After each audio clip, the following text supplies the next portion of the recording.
Hello everyone, welcome to my YouTube channel. तो आज हम सत्या के चैप्टर नंबर 10 का एक और टॉपिक स्टार्ट कर रहे हैं जिसका नाम है एबनॉर्मल हेमोग्लोबिन्स। तो लास्ट लेक्चर्स में हमने जो है ना हेमोग्लोबिन के कुछ डेरिवेटिव्स पढ़े थे। अब हम एबनॉर्मल हेमोग्लोबिन्स को पढ़ेंगे। तो एबनॉर्मल हेमोग्लोबिन्स कौन से होते हैं, क्या होता है, तो ये सब पढ़ते हैं। Abnormal haemoglobins are the resultant of mutations in the genes that code for alpha और beta chains of globin. Abnormal haemoglobins किस तरह हमारे पास बनते हैं, जब हमारे पास जो है ना जीन्स होती हैं जो कोड करती हैं अल्फा और बीटा चेन्स ऑफ ग्लोबिन को, उनके अंदर कोई म्यूटेशंस आ जाएं तो फिर हमारे पास एबनॉर्मल हेमोग्लोबिन बन जाते हैं। As many as 400 mutant haemoglobins are known. अभी तक जो है ना हमें 400 म्यूटेंट हेमोग्लोबिन्स के बारे में पता चला है। About 95% of them are due to alteration in a single amino acid of globin। और उनमें से भी हमारे पास जो है ना 95% जो है वो हमारे पास क्यों होते हैं, क्योंकि एक single amino acid of globin में अल्ट्रेशन आ जाती है, तो उस वजह से हमारे पास एबनॉर्मल हेमोग्लोबिन बन जाते हैं।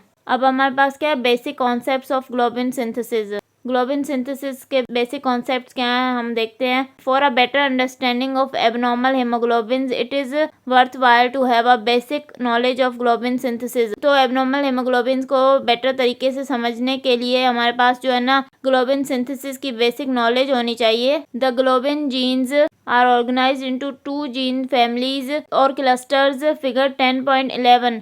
तो जो हमारे पास ग्लोबिन जीन्स है ना वो हमारे पास 2 जीन फैमिलीज या क्लस्टर्स में ऑर्गेनाइज्ड हैं। ये हमारे पास फिगर 10.11 में दिखाया गया है। तो हम फिगर 10.11 बाद में देखते हैं, पहले हम ये पढ़ लेते हैं। तो हमारे पास 2 जीन फैमिलीज है ना, तो सबसे पहले हमारे पास कौन सी फैमिली, अल्फा जीन फैमिली। तो इसको पढ़ते हैं। There are 2 genes coding for alpha globin chain present on each one of chromosome 16। तो हमारे पास जो है ना क्रोमोसोम 16 जो है ना वो 2 होते हैं। तो हमारे पास जो है ना एक क्रोमोसोम 16 पे जो है ना 2 अल्फा जीन्स होती हैं जो कि हमारे पास अल्फा ग्लोबिन चेन को कोड करती हैं, और दूसरे क्रोमोसोम 16 पे भी 2 अल्फा जीन्स होती हैं। तो टोटल हमारे पास 4 अल्फा जीन्स होती हैं। The zeta gene, other member of alpha gene cluster, is also found on chromosome 16 and is active during the embryonic development.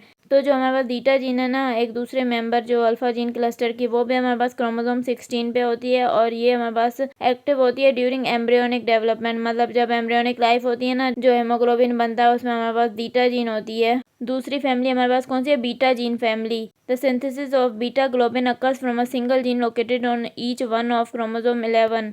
तो जो हमारे पास है ना बीटा ग्लोबिन चेन की सिंथेसिस के लिए जो हमारे पास बीटा जीन होती है ना, तो वो हमारे पास एक क्रोमोसोम 11 पे एक होती है और दूसरे क्रोमोसोम 11 पे दूसरी होती है। तो हमारे पास टोटल 2 बीटा जीन्स होती हैं।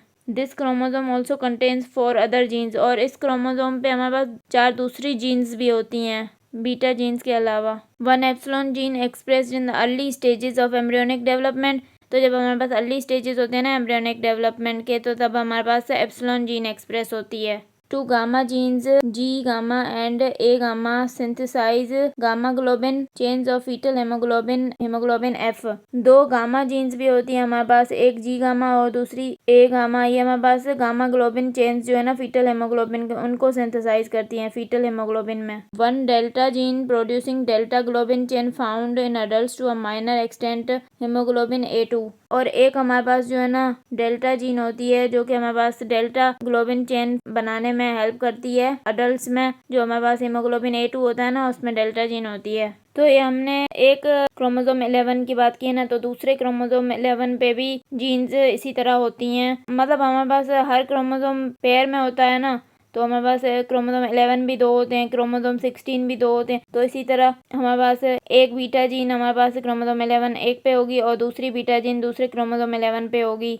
इसी तरह हमारे पास एक डेल्टा जीन एक क्रोमोसोम 11 पे होगी, दूसरी डेल्टा जीन दूसरे क्रोमोसोम 11 पे होगी। इसी तरह हमारे पास ये 2 गामा जीन्स है ना, जी गामा और ए गामा, ये एक क्रोमोसोम 11 पे होंगे और दूसरे क्रोमोसोम 11 पे भी होंगे, एक जी गामा और दूसरी ए गामा। एप्सिलॉन जीन है जो वो भी हमारे पास एक क्रोमोसोम 11 पे होगी और दूसरे क्रोमोसोम 11 पे भी एप्सिलॉन जीन होगी। मतलब 2 क्रोमोसोम है ना, तो दोनों पे जीन्स होंगी। तो अब मैं आपको फिगर 10.11 दिखाती हूँ। तो ये हमारे पास फिगर 10.11 है। ये हमारे पास क्या, diagrammatic representation of globin genes with the synthesis of globin chain and haemoglobins ये दिखाया हुआ है। इसमें हमारे पास क्या है कि zeta two epsilon two haemoglobin जो है वो गोवर 1 है, अल्फा टू गामा 2 जो है वो हमारे पास हेमोग्लोबिन एफ है, अल्फ़ा 2 डेल्टा 2 जो है वो हमारे पास हीमोग्लोबिन A2 है, अल्फ़ा 2 बीटा 2 हमारे पास हीमोग्लोबिन A1 है। तो ये देखें, ये हमारे पास पहले क्या है, alpha globin like genes chromosome 16 पे, और यहाँ पर ये क्या है, beta globin like genes chromosome 11 पे। तो क्रोमोसोम 16 पे हमारे पास अल्फ़ा 1 है, अल्फ़ा 2 है और जीटा है।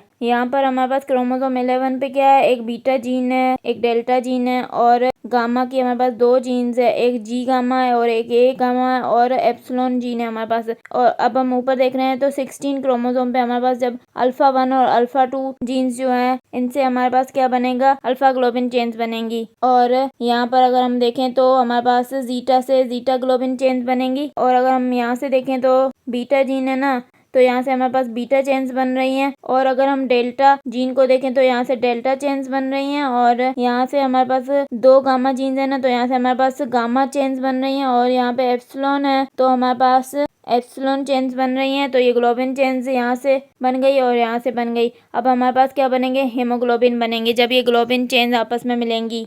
तो अब ये देखें, ये हमारे पास एक 16 क्रोमोसोम है ना, ऐसा हमारे पास एक दूसरा 16 क्रोमोसोम होगा।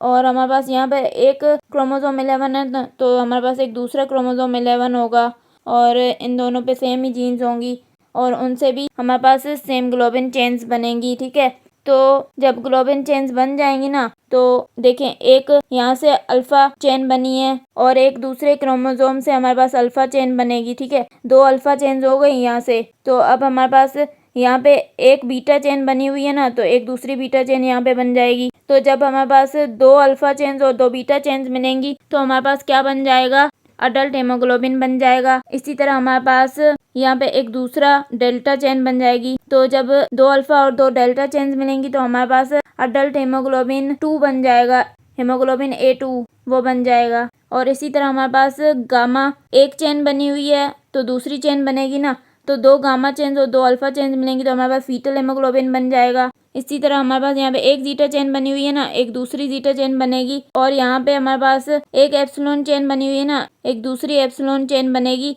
तो हमारे पास फिर क्या बन जाएगा, 2 एप्सिलॉन और 2 जीटा चेन्स मिलेंगी तो हमारे पास गोवर 1 हेमोग्लोबिन बन जाएगा। तो आई होप कि आपको ये समझ में आ गया होगा कि हीमोग्लोबिन किस तरह बन रहा है। अगर आपको मेरा लेक्चर पसंद आया तो प्लीज़ मेरे चैनल को सब्सक्राइब करें, लाइक करें और बेल आइकन को प्रेस करें। Thank you.